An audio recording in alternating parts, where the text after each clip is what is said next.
Okay. Sorry for the late start. I actually had.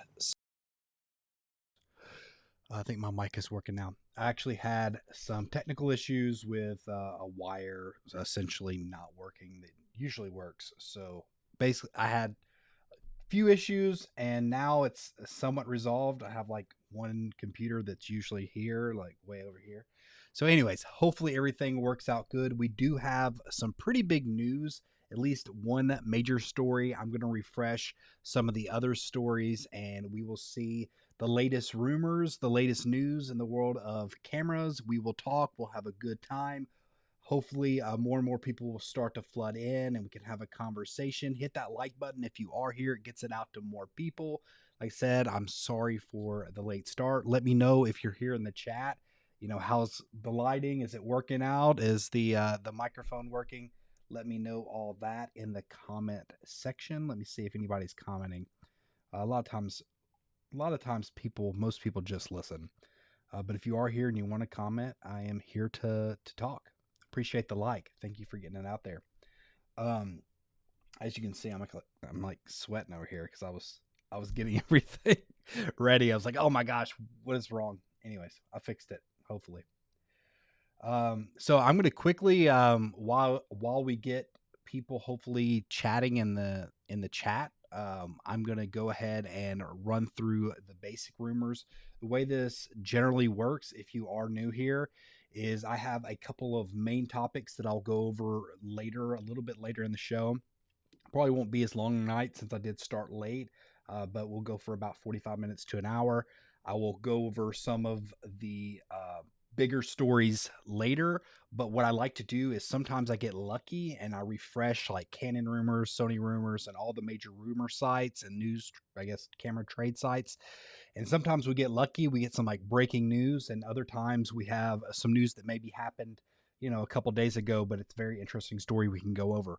We do have a major some major news I feel like coming from the Canon R5 Mark II. We have some specs that's possibly leaked, and they're actually starting to make a little bit more sense to me, and I want to go over that in the future. If you are here and you're watching, give that thumbs up, and hopefully as well you're able to. If you're just listening, that's great, but if you're able to chat, that's also great. Let me check the chat before I go ahead. Isotech images, all good, Matt. Okay, well, I appreciate it. Thank you for giving me the go ahead on the audio and the video. So yeah, be filling up the chat, be talking amongst yourselves, and let me go ahead and share the screen. Let's go over some of the rumors. All right, so let's start off with Canon rumors. I'm not going to talk too much about this particular thing because that's what we're going to go over later. Canon patent application, lightweight telephoto zoom. Let's see if we got anything interesting here. Small Rig has launched the rotatable mount plate kit for the R5. I'm not exactly sure if I care about that, because to me, a lot of time I was a little confused by that. Maybe I've just never used that, so I don't know what lenses that would be used for. Okay, yeah, this is the big story right here. Let me go back to this patent here in a minute. Oh, we did also have the GoPro announced, but I don't think it's super interesting, but we'll go over it. Maybe other people have a different take. All right, so let's go over this patent information. So in this patent application, Canon is attempting to design a lightweight telephotos with good optical characteristics. First up, we have some full frame telephotos ranging from a 4x 200 to 800 f5.6 to 9 to a 6x 100 to 600, so a range of six folding. Anyways, a 5.6 to 9. The designs are interesting, but they even with the f9 would have some pretty big front elements, and at least two large groups of balancing these lenses may be difficult, and if they are lighter, that may actually work against the lenses. That's interesting. The IS units seem to be quite a bit more forward than usual on the telephoto design. The telephotos are also minimum 1.4 tele extender friendly, with the 100 to 600 most likely capable of supporting 2x telephoto as well. So how light are these? Since they're saying it's light, is it giving us the amount? They said they were lighter. Is it telling us how light they are? Because this is the length, this is the sizes, but I'm not seeing the ounces. Or, pounds, it would be grams usually, right? Yeah, I'm not seeing that, but I don't know why they would be. They're saying that it's lighter, but they're not necessarily. Maybe the patent application, if you read into it, it's like the point of the patent is for it to be lighter. If that's the case, that's cool. I think everything. I think that is one big issue that Canon has. Like their lenses tend to be too big, in my opinion. Like for example, this is the 15 to 35, which is probably my favorite lens that I've ever bought. I don't like that. It kind of has like a sand. I used it in sand. Anyways, this is a 15 to 35. I love this lens, f2.8. This is like Canon's the RF version of it. It's stabilized and all these great stuff, but it's a hefty lens, and Canon's cameras are not very small. Once you go something with like the Sony, it's just so much smaller. Now I know they do not have optical image stabilization in most of their wides, like their most recent wide that I may buy, the 16 to 35, and this does give you an extra 15 there instead of 16. So I'm not saying it's not a great lens, but it's heavy. And once you pair it with like the R5C that's over there, it makes it a heavy kit. It's not like a run and gun kit at that point, it's not like a vlogging YouTuber type camera. I do take it with me, but it's more like, okay, I'm shooting a landscape or I'm shooting somewhere I want the super sharp image. And I use my Sony A7S III, usually a little bit softer, but it's more versatile for low light as well, just jumping up to that 12,800 and stopping down if I need to. But I use that to like look at my face because I don't care if I have like, downsampled 8K. But the point of me bringing this lens out is just the fact that, lightweight lenses are what they need. Now they're saying lightweight telephoto zoom lenses, but generally speaking, I think if Canon could lighten these, I just feel like they're a little hefty. Canons have a good grip on them, so it's not super big deal, but it makes it a little bit more cumbersome, and I think a little bit less, a little less conspicuous. I guess basically people will notice it more. Whereas I feel like with the Sonys, you kind of get away with like pulling it out. It's lightweight, it's quick. Or if I pulled this out, people are like, "Oh wow, you're bringing out like a professional camera. What are you doing here?" And I've literally had people say, "What are you doing here?" And I said, "Sorry, I didn't mean to break into your room." I'm just kidding. I'm talking about like in like places, like locations in Vietnam. Anyways, all right. Let's see if there's anything more interesting from Canon rumors, and then I'll go back to the chat and we'll go over to the next thing. Let's see here. Again, this is a big story. Industry news, okay. Hybrid SPAD and CMOS sensor imaging with smartphone example. I don't know how many of you follow me back on the older site. Single photo avalanche diode. I remember hearing about that image sensor patent application, so much so that I thought Canon was starting to troll me. Needless to say, with releases of the MS500, I felt a little better about things and silently asked Canon for forgiveness for all those mean thoughts in the past. The patent application is curious, and I find it more interesting because it could open some excited imaging opportunities in the future. One of the main challenges of SPAD sensors has always been too much of a good thing is a bad thing. SPAD sensors work by actually counting the photons that hit the surface of the detector. Everything is fine until there are too many photons coming in too fast. Yeah, it'd take a lot of processing, I would think. The diode then gets completely overwhelmed and messes up its count. Think of it as a conveyor belt. The more items on the belt, the harder it is to accurately count the items. CMOS, however, converts the photons into voltrons, Voltage and light intensity is measured by the amplitude of the voltage using analog to digital converters. So I'm not sure what is the benefit here, because it looks like they're saying on cell phones, but I didn't even know Canon really did much with cell phones. Am I wrong? I mean, I know they don't have like their own cell phone that I'm aware of, unless it's like some companies will have like an offshoot. In general, they'll have like, ooh, there's it's some country they have like a Canon phone or something. But overall, I don't think Canon makes phones, and I didn't think that they made too many sensors for smartphones. Perhaps even more interesting, one of the easiest thing to imagine use cases of camera of this sort would be one smartphone, since you could have two images sensors side by side. All with patent applications, this may never end up in an actual product, but it serves as a glimpse into what Canon is researching. So it is very interesting. I do wonder. I mean, I don't. I think that iPhone is so ingrained with Sony that I don't see, iPhone switching over to Canon.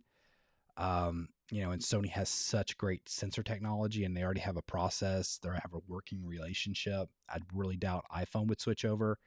Some Android phone might switch to Canon sensor if it was, intriguing enough. Uh, but I mean, I think Samsung a lot of times either uses Sony or they'll use their own Samsung sensors.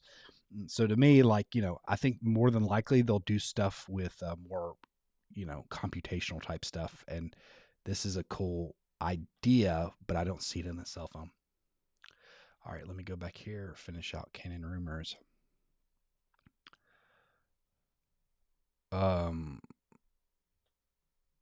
Let's see if anything jumps out to me. So this is kind of cool. Our rooters are teaming up to develop cryptograph methods to authenticate photographs. To me, it's cool, but at the same time, I'm not saying there won't be a purpose. There is purposes, like on a global stage, like political or anything like that, or any slander of any celebrity. You don't want a picture to come out. It looks like they're doing something salacious, and all of a sudden you find out that it's fake. But they're already kind of figuring that kind of stuff out. Methods to authenticate photographs, what I would assume, it's kind of like a copyright for people. I just see, AI photos are just getting so good, and I just see it as another tool. I'm not saying it's another tool for photographers, because I think it is like a disrupting stuff as well. I guess my point is, when somebody's looking at it, I don't know how many people are looking at it and thinking, I care if that's AI or not. I think people are looking at the actual image and just enjoying the image. And if it looks real, then they're not going to be like, let me go see if it's authentic photograph. Now, I can see Canon photography becoming more high art eventually, and this would be something great for that, because people, when AI starts developing way bigger and better with like Midjourney and stuff like that, when you get a few generations down the line, I can see like eventually photography, the story behind the photo, being what's valuable to the photo, besides just the experience that people have. I can see that being, okay, this is a high art. Like, for example, anybody could take a picture of, the Mona Lisa, or they can get somebody to replicate something kind of somewhat similar to the Mona Lisa if they really hired somebody great. But most people aren't going to, have a replica that they show, that's kind of a bad example, but the idea is it's special because of the story, who did it in the time period that they did it, the revolutionary nature of it back then. So yeah, anyways, my point is, I think photography is going to become something like that, where you have photographers saying, hey, this is a real photo, and that will just give it extra value just because it's a real photo. It will be for a higher end market, whereas like the general public won't care. They'll care if, hey, we're already seeing that dumbed down Instagram pictures. People don't care, if it doesn't have retain all the images. They don't care if it, compresses it and does different stuff like that. You don't get the best image. They care what looks pretty on Instagram. They don't care necessarily even about prints as much. So it's already kind of happened like that for the masses. Well, that shouldn't be showing up. Anyways. But yeah. Okay. That's, I'm pretty sure I lost like everybody talking about that. The only other thing that I think is maybe possibly interesting is this. So let's see what it says. Consider a photo where you have the desire to have motion blur, but also have a main subject. Usually that involves some sort of composite, or if the motion is fast enough, a shutter speed that captures the subject being still, but allows for a visual appearance of movement where you want. Excuse me. A good example of this is a propeller driven airplanes, where you would select a shutter speed that is fast enough to stop the airplane in photo, but not fast enough to stop the propellers because, anyways. But the ability to control the shutter speed into the sweet spot at times isn't possible between the speed of the movement and the light conditions. Canon spends a lot of time describing this for source photography, but if they make a general scene and subject detection system, I could see this being used in various sports and other modalities. I guess the question is, it's super cool, and I this is such a long application that I don't want to 100% read it.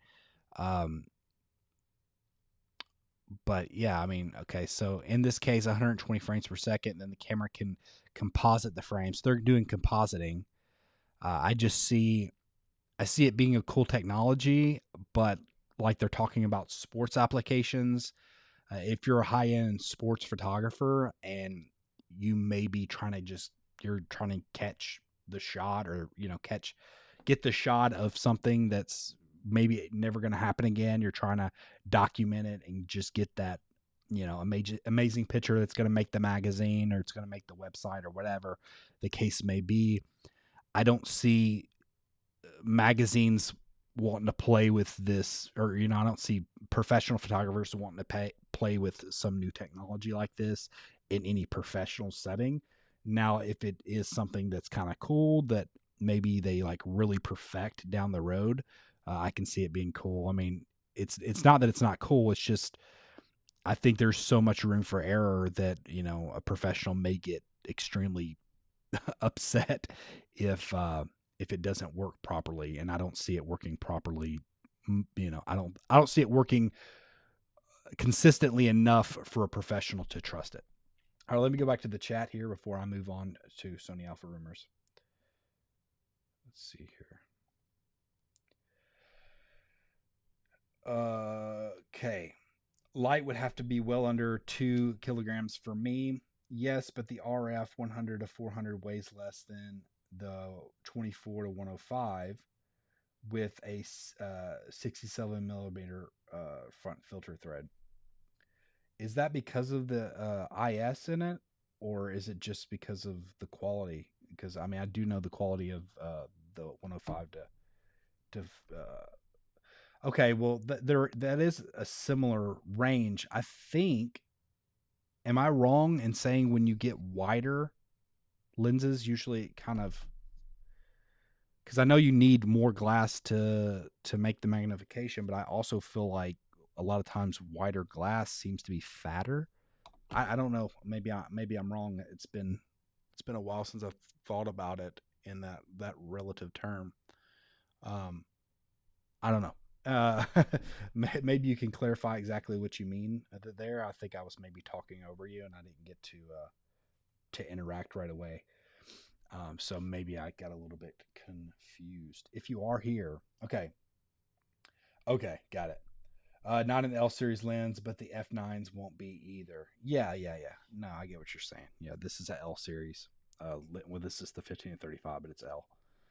So yeah, anytime you have their, I remember I rented the 85 1.2, I think DS, defocus smoothing, or whatever they call it. I rented that lens one time for a vacation. I took it on vacation. I did a review on it. It's a long time ago.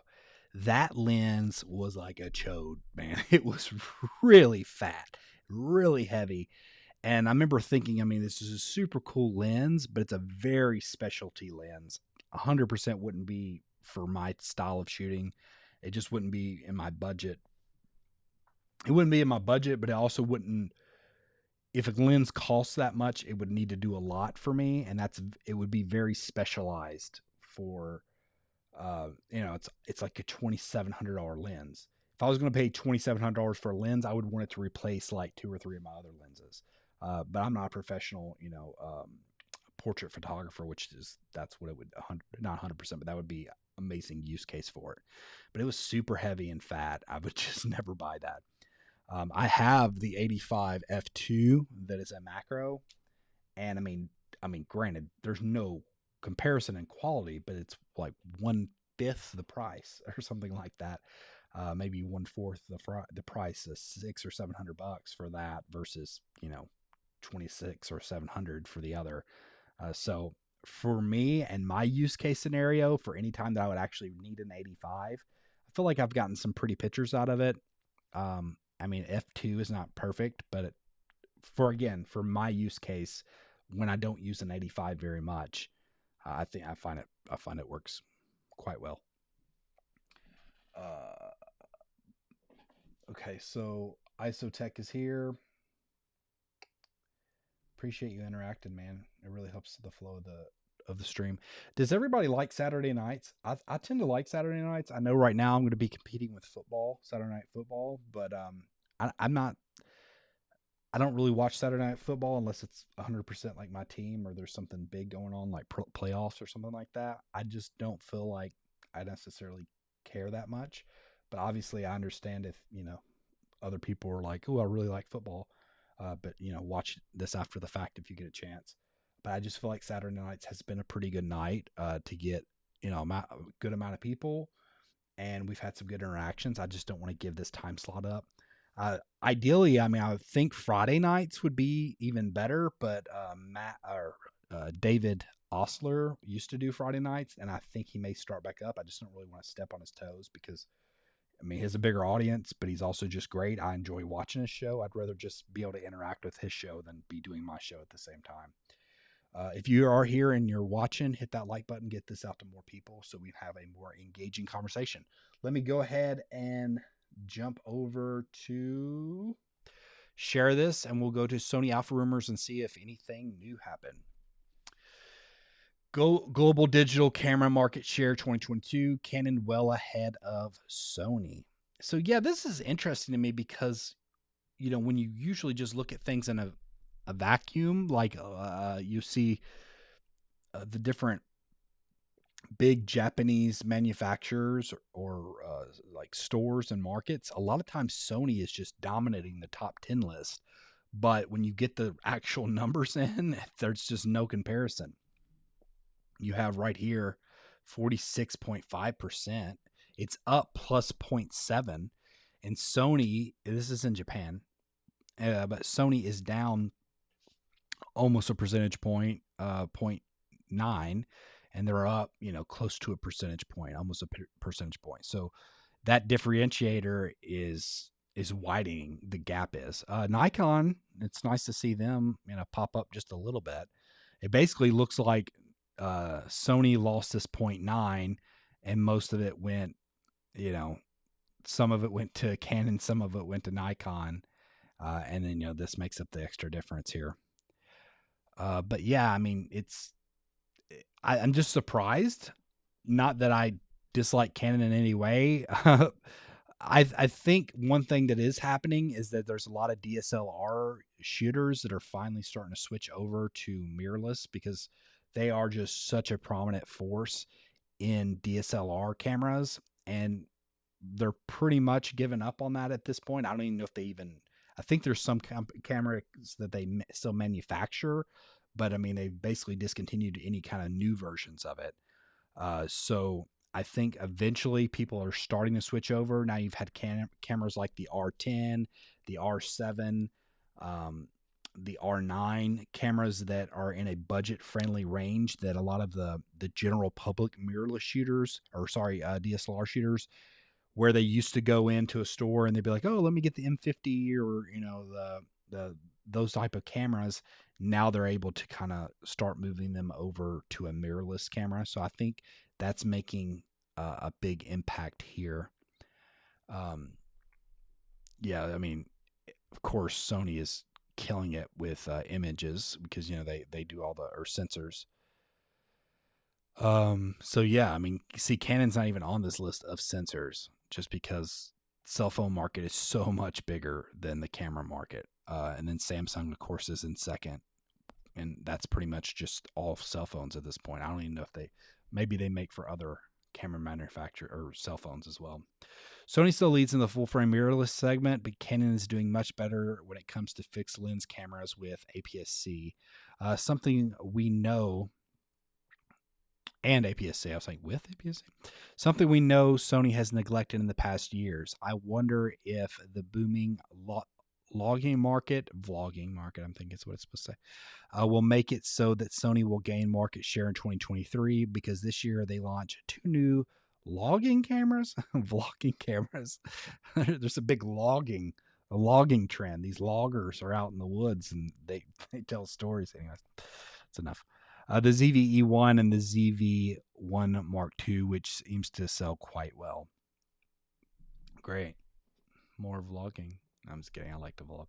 Just joking. Just throwing unnecessary shade. So yeah, that's happening.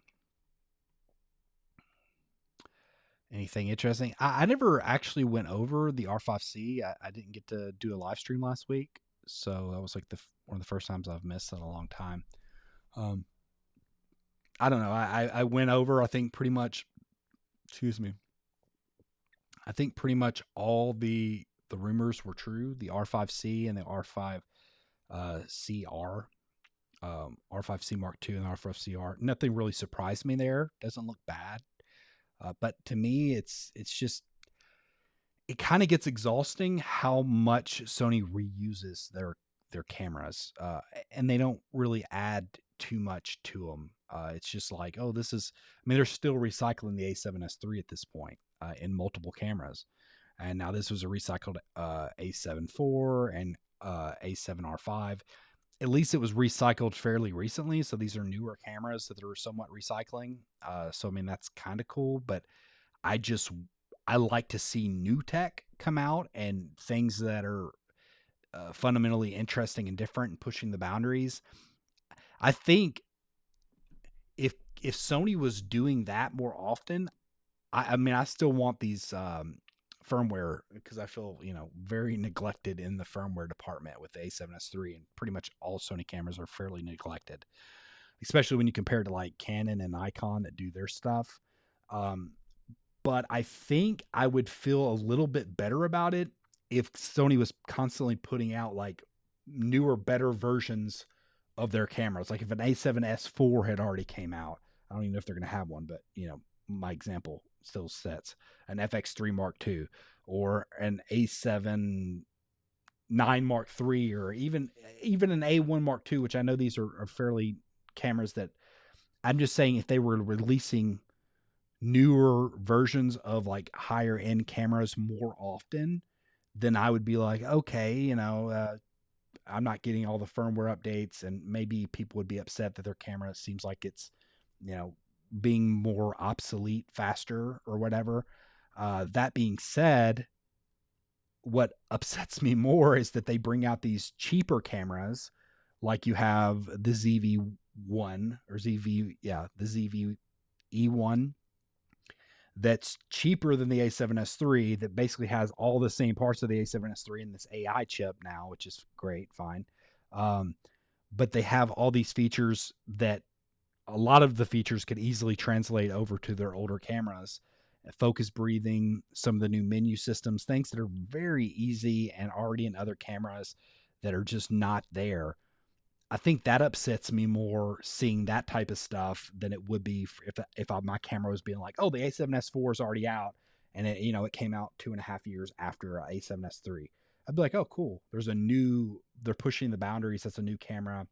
I'd be more likely to keep trading up, whereas Sony's just kind of upsetting me because I don't want to take the hit of, some of the features I really like in my A7S III, like my EVF and my dials. I don't want to give that up for the Sony ZV-E whatever, E1, but I do appreciate some of the extra stuff that they have in it that they won't bring over, even though they could. So I don't know. That's just my point. That's my rant for today. Probably not. There's probably like way more coming. Two new sources sharing info about the Burano E-mount full frame Cine Alta camera that Sony will announce on September 12th. So I'm thinking that we'll have a super fast readout. So go check out Andrea's channel to get maybe some of the details. But here we go. The readout speed is within 1 millisecond, which is crazy. Open gate. Maintaining the excellent quantum efficiency and high signal noise ratio characteristics of the BSI sensor, and realizing an image view that approximates the global shutter. Oh, so it is a global shutter, or approximates, like similar to. And in vast majority of scenarios, it is not possible to notice a difference. Okay, so it's not a global shutter. The trade show vendor leaked to me on Wednesday that she has been told the Sony Bravino will have a $24,000 pricing. Again, those are from news sources, so I can't be sure yet if the info is correct, but for sure, fast readout speeds, exciting, and maybe also hints at the capability of the future A9 Mark III. So I'm pretty sure this is going to be like a smaller Cine style camera that they'll use for more action shots, like like in a car mounting, or things where they're going to be using it like that. Anytime you want like a smaller camera, but you have the Venice cameras, which are great cameras. But if you can have like a smaller rig that can be put somewhere. I think there was some movie with Brad Pitt, some racing style movie or something like that they were using different stuff in it, probably using this camera. I'm guessing that this is the lightweight cinema camera that we were hearing about. I was hoping it was going to be something like their version of like a C70, but apparently it's not. But it'd be cool. I mean, I'd be down for like I get they already have the FX3, so maybe that's their version of the C70. But I would like to have that form factor. I'd like the similar form factor of the FX3, but with a few of the extra bells and whistles that you would get in like the FX6 at this point, where you have the FX3 Mark II, or even, but if you could get it where essentially it just has some of the extra stuff, you have the internal NDs, that would be huge right there. All right, I'm really taking my time here, so I gotta speed this stream up here. Okay, let me go ahead and go back to the chat, see if we got any more people chatting here. Okay. Jason says, wait for that Bravino. Bravano?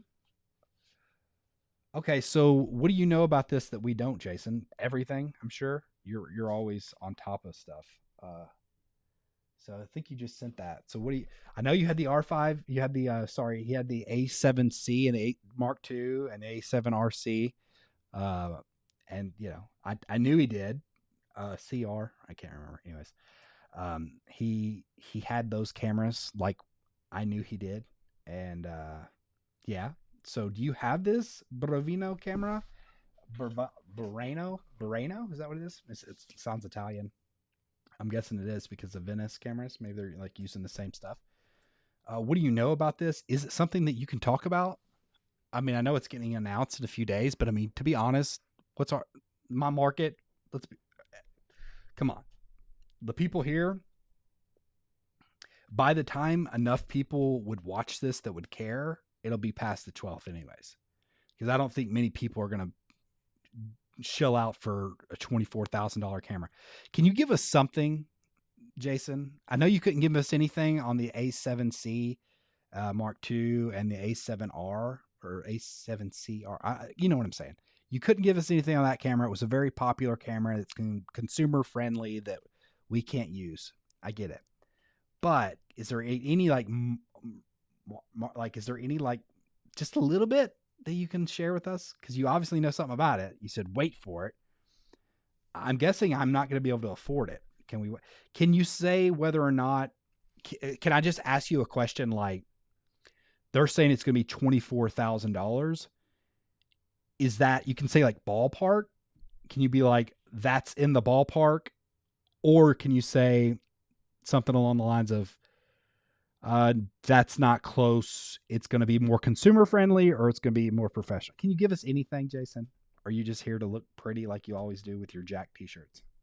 Anyways, I'm pretty sure he left because there was more people here.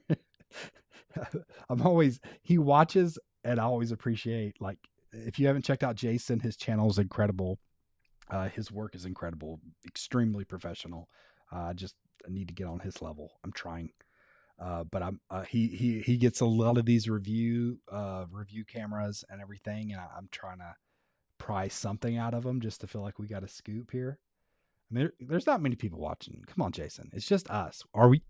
Can we all agree that we're not gonna tell anybody? We wouldn't tell Sony that you told us anything. Come on, anything? No, nothing. Okay, fine, Jason. Keep your secrets. What's that? Keep your secrets. That mean? Anyways. Sorry, Jason. I think you left. I'll stop. Appreciate you being here, though. Wow. Like, literally everybody left. I think everybody's mad at me for messing with Jason. Okay, no, they're back. It was a glitch. If you can't give us anything, I understand. Let me go ahead and quickly go back over to Nikon rumors. Let's see what this is happening here. Anything super special here? Nikon announced a new SR1 small photo / video robotic pen tilt head. Cool. It's not like bad. I'm not very interested. Some might be great for other people. Topaz Photo AI. Again, these are just all advertisements. They have these on everything. Okay, this is kind of cool. ProGrade Digital announced the first CF Express version 4.0. Super expensive, FYI. Is the first company to announce a new 1.3 terabyte CF Express version 4.0 Type B card, and a reader providing read speeds of up to 3,400 megabytes. Is it megabytes? Megabit? Anyways, megabytes, I believe. Burst speeds, write speeds up to 3,000, and a constant write speed to 2,800. Now that's nuts. Those are crazy speeds. I wonder what the practical application is. I know as resolutions get bigger and bigger, you'll need better write speeds. So, as you get higher resolution, foreshadowing with the Canon R5 Mark II. But yeah, to me, it's still not going to be 100% needed at that point. But it's cool. I definitely think it's cool. I wonder, so the Type A right here, that's kind of interesting to me because, so this is a Gen 4. They're giving the different versions of what a Gen 4 would allow. So it looks like it doubles, max current, so throughput. So it looks like it, essentially doubles on the gigabytes, but right here, the max current. So I guess my worry has been about the CF Express Type A cards, besides the absorbent prices that are ridiculous, and there's not enough competition. There's not other camera companies using it. I think Sony should abandon it. But anyways, besides that fact, the other big issue that I've seen with it or thought of is just how much faster the Type B cards are. And I wonder if that was going to hold Sony going towards the future, if like 8K is in their cards. I know you can do 8K on it, even an SD card. But if you're doing RAW or you're doing other big stuff like that, you need bigger cards. Not just bigger cards, faster cards. If you want to have like super fast images and you want to be able to write through that, you need a really amazing buffer. But even more so, even if you don't have as great of a buffer, if you have a Type B card and it's much faster, it fills up a lot faster. And so you can, just hold the shutter down and get a lot of photos faster. And with a Type A card, you will bump up against stuff. So hopefully a Gen 4 will bring it more in line with Type B as right at this time. And anyways, it's great, but it's expensive. If I can remember correctly, it's like $1,700 or something. I know it just said it underneath here. Where was it at? I just saw it. I just saw this. Scalability. So yeah, I think they're just basically saying what I was telling you. It's, you know, basically there's different connectors. PCI 4. They've been doing PCI Gen 4 on graphic cards and NVMe like SSDs and stuff for a long time. So yeah, it's much faster. They just hadn't done it in cards, essentially. So I mean, it's cool, but I don't know how practical. Yeah, right here. One card is $1,460. Granted, a Type A card right now, even the slower kind, if it was like a terabyte, isn't it something like that as well? So it's not crazy. ProGrade, great brand. So yeah, I don't think there's much on Nikon rumors right now that I'm seeing. Let me quickly go over to Fuji rumors because I want to get to the main story of it today. I don't want to be here all night. I actually have projects that I'm editing. I have to deliver it. I don't have to deliver it by Tuesday, but the guy wants it by Tuesday. So I would like to deliver if I could by Tuesday. So I have to edit tonight, late. In 2023, so far, 3 Fuji registers with 2 items still to come. So yeah, this is the next thing that's very likely. Now, what is yet unknown? My question is this GF100 Mark II, GFX100 Mark II, is this the camera that they were saying that will somewhat start competing or trying to compete with the A1 and cameras like that? So faster medium format cameras. That would be cool, but what is this next one? Is this going to be another one that's actually more fast? And maybe not as maybe it's not 100 megapixels, maybe it's like 50, but you can get a lot more speed out of it. I don't know. So I'm not seeing much in the realm of Fuji. Okay, so yeah, this is a tease. Is a mysterious camera coming. It's the GFX Mark II. 100 Mark II. September 12th, another event. September 12th. I think something else. So Sony's going to have an event at the same time, apparently. So yeah, I talked about that last show, so I don't want to rehash everything. Okay, base ISO 80. That's cool. All right, nothing ground shaking, earth shattering here. Let me see if mirrorless rumors, and then I'll go back to the chat really quick, and then we will go to the main topic of today. Sigma will announce the 70-200 f 2.8 lens October 6th for Sony E and Leica L. Cool. Did they not already have that? Did they not already have this lens out? Maybe it's just a newer version of it.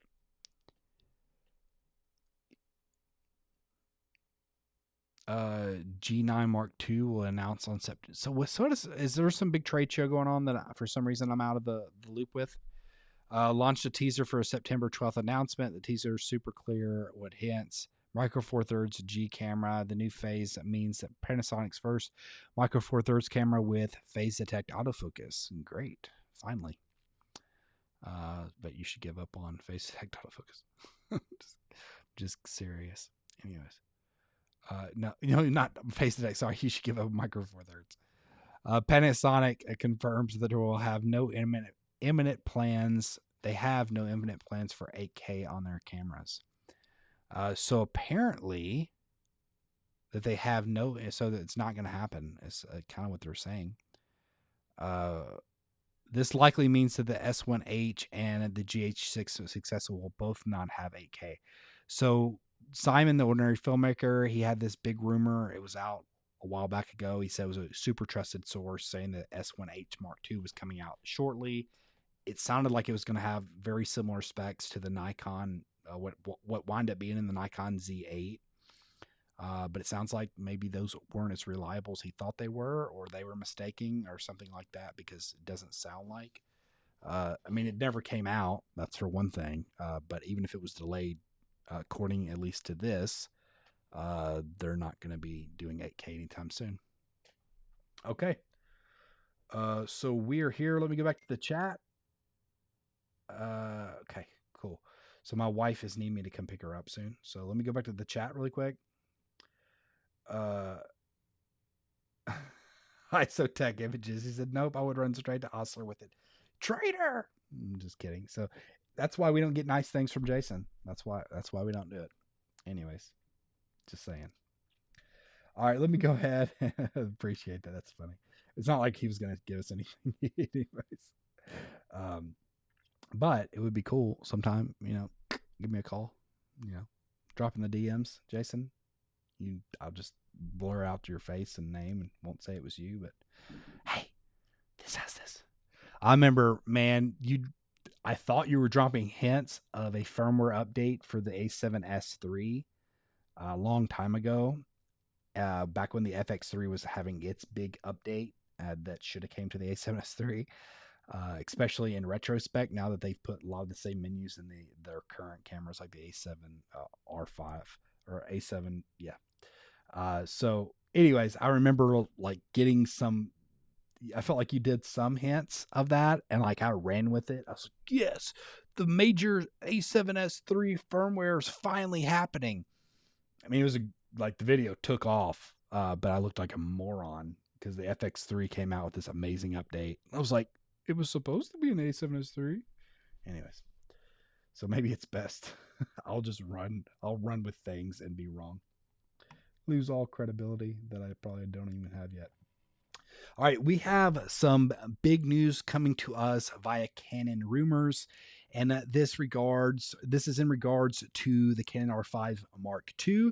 Now, for a while, we've been getting a trickle of spec leaks and things like that, and this is not 100% treading new ground, but this is adding more information, and I do think that this information makes the leaks sound a little bit more reliable than I thought they were in the past. So let's go ahead and go over to Canon rumors and get into this.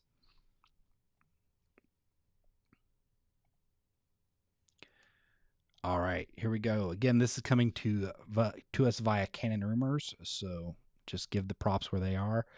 They're a great site, and you should check them out if you get the opportunity. Okay, specifications make the rounds. We have a few reports about the Canon R5 Mark II. Over the last couple of months, we were told back in July that a prototype Canon EOS R5 Mark II camera bodies were in hands of initial testing photographers, which means a very limited number of people and not YouTubers.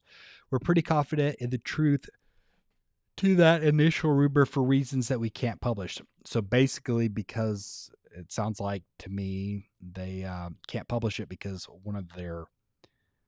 I'm assuming that one of their sources is probably one of the people that actually had the cameras.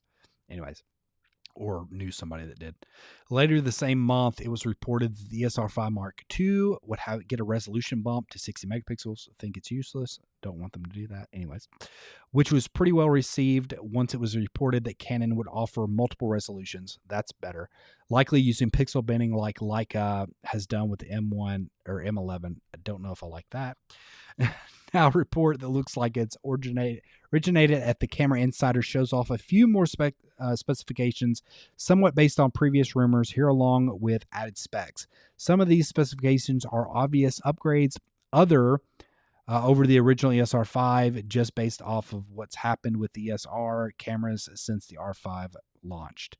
We don't really have a reliable history in regards to the rumors from the Camera Insider, so please take these with the speculation with the proverbial grain of salt. We tend to publish these sorts of things once they start to appear in our inbox. These specifications list did not originate at Canon Rumors. So basically they're saying this isn't our rumors, but these are rumors going around. And I will talk about why I think at least it's something in this is making me think it's possible. Okay, so a 62 megapixel stacked CMOS image sensor. I don't like that it's going up to 62, but it doesn't hurt my feelings one way or the other. Variable refresh resolution. Okay, I'll tell you the reason in a minute. Variable refresh resolution, a 62, 31, and 15.15. So what they're doing, I guess, is pixel binning means that they'll be, I think that means that they essentially merge pixels to make it like one iode, which is in theory cool. So certain smartphones do similar stuff. a lot of times there's a big hit and you get, I believe it's banding or something like that. A lot of times it just doesn't look very good. Sony's done a pretty good job with the A1 with its 4K. The bending in it is pretty incredible. But I mean, if it's done well, I think it can work out. But most cases have not worked out very great. According to recording up to 8K, recording up to 60 frames per second internally, 4K recording up to 120 frames internally. So here's where the issue lies: is if it's 62 megapixels, if they're going to be using the full width of the sensor, then that means that this would need to be like 11 or 12K or something of that nature, and then downsample to 8K. I just don't see that being possible at 60 frames per second. So that makes me think that either they're going to crop in or they're going to use some types of pixel bending. Or I think they would still have to crop in at some point, because if they're pixel bending in half, which it looks like they're doing, 31 won't cut it and 62 will be higher. So, I mean, it sounds like it would have to be oversampled in some way, or they would crop into the sensor. And if it's oversampled, great, but I would be surprised. It'd be super cool if it was like downsampled 8K from what is it, like 11-ish K? That would be pretty incredible. But I mean, at 60 frames per second, I think you're asking for a lot. 4K recording up to 120 frames per second internally. See, the R5 already does 420, but it does the pixel bending. It doesn't look near as good. So unless they just do a better job of it, then yeah. But I think that would be, where they would pixel bend it down to 15.15. It'd be 4K recording up to 120 frames per second at like, and downsampled from 4.6K pixel bending. Something like that. So Digic X2S processors. So I'm thinking that means 2 Digic X processors, not like a new processor. This is interesting and cool if true. Dual CF Express Type B card slots. Eye control autofocus. So it would be in the R3. Again, that's interesting, but somewhat hard to believe. I feel like they would need to make it much smaller than they did in the. So if they've, got a little bit better with the eye socket, because I'm pretty sure it was quite a bit bigger in order to have all those different features. Revised variable angled LCD panel. It'd be cool if they did kind of what the Sony does with the A7 R5 and has like all those weird flippy stuff. I think that would be cool, but I don't know 100% if they'll do that. So 5.76 million dot, 120 AVF, nothing spectacular, but more than adequate. That's 100% obvious. So this is what makes me think that this is possibly possible. One thing that I've been saying for a long time that Canon has an issue is, so the 8K 60, the Canon R5C that I have in the back, it shoots 8K 60. The issue is the battery that they've had in those type of cameras and that was in there, it doesn't actually give you enough juice. Not just the battery runs super out fast too, but it just doesn't give you enough voltage that actually will run it in any functional way. That's why it runs it, but you'd be manual focusing lens, and it just cuts down a lot of functions. So in order to run the 8K 60, you need an external battery that hook up like they have a USB-C in it. So you can do it different ways.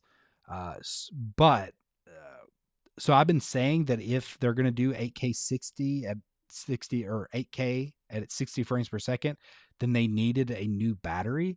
And I was saying that it needed to be a new battery in the same form factor. So it sounds like this one thing right here, unless people either caught on to the same thing that I knew, or maybe they've even heard me. This is growing in my head. But to me, this reigns true that if you're going to bring it up to this, and maybe they feel like they need to match like the Z8 and stuff like that. If you're going to bring that kind of resolution at that kind of frame rate, you need a bigger and better battery. Or not bigger necessarily, but a more efficient battery that pushes more juice and hopefully has more capabilities. So that's cool. Super cool if this is true. One thing I would hope that they would do is whatever this new battery that comes out, I would hope it would be back compat for like the R5, initial R5, but in particular the R5C Mark II, or sorry, the R5C, the original, because I think that camera would 100% benefit. Like if you have that in there, so if there's just any way for them to keep like the same connectors or whatever it is, I would think that they would do that, but I would hope that they would do that because that's been making the R5C really not near as good as it could be. So if they really are coming out with this new battery and it's going to be able to give enough juice to push something like this out, I hope that this battery is back compat so you can use it like in the R5C. Yeah, whatever the new version of this battery is. New button layout and controls. Yeah, obvious. Launch of new Canon camera app at the same time. Projected February 2024 announcement. So we don't have too far to wait. It's crazy to think that life is ending. But this is the one thing right here that made me think that these maybe have some legitimacy, or at least whoever was making these rumors really kind of knew their stuff. And I think 8K 60 makes sense at this point. It has to have an upgrade, and the R5's been out for almost 3 years with 8K 30, so you're probably going to bring 8K 60 to it, and in order to do that, you need a new version of the battery. So yeah, this reigns true to me. I hope it's not 62 megapixels. I hope they go with 45 again or 50, and they just focus in on dynamic range or something like that. But if they go up, I hope somehow they can push upscaled, which would be nuts if it was over sampled 4K 60, 8K 60. That'd be crazy. I don't think it would be upscaled 4K 120. I think you would probably pixel bend down to that. Because if you wouldn't be oversampling that. But the Canon R5C, it's the way I use it. If I'm doing 4K 60 or 50, depending on if I'm traveling in Asia. But I downsample that from 8K, which is beautiful. So yeah, what are your thoughts on that? That is the main rumors that are coming out. Those are some of the reasons why I think that maybe these specs are actually legitimate, or at least partially legitimate. It makes a lot of sense to me. February 2024, we don't have too long to wait. And if it is going to be announced in February 2024, then, it'll probably be, a while before it actually launches after that. But we should start seeing more and more leaks, and we'll get more and more information. And I will be here to let you know. So if you like this video, be sure to give it a thumbs up. Maybe consider subscribing. Yeah. All right. So let me go back to the comments. Okay, so Isotech said no, that new processor. Okay, so it is a new processor. So this is the first time we have seen the Digit X2S, X2's moniker for the camera processor. We do expect a new generation of Digit X to make its way to the next generation of prosumer and professional camera bodies. If Canon succeeds in blazing the fast readout speeds, they won't want. Okay, so yeah, if you read it down, that is a new processor. Thank you. Thank you for clarifying. My wife is waiting for a ride. I dropped my wife off at a party with her, some work friends with my son, and it's getting a little late. He needs to sleep, and I'm supposed to go pick them up. So I do need to get off of here. I didn't mean it in a bad way. I do need to get off. I have some editing to do tonight. I appreciate everybody that was here live. I appreciate everybody for being here. Anybody who's watching after the fact, consider subscribing, being a part of the community. I've learned from you guys more than you probably ever learned from me, but I'm grateful to be able to interact with all of you. Until next time, I'm going to get off of here. Peace.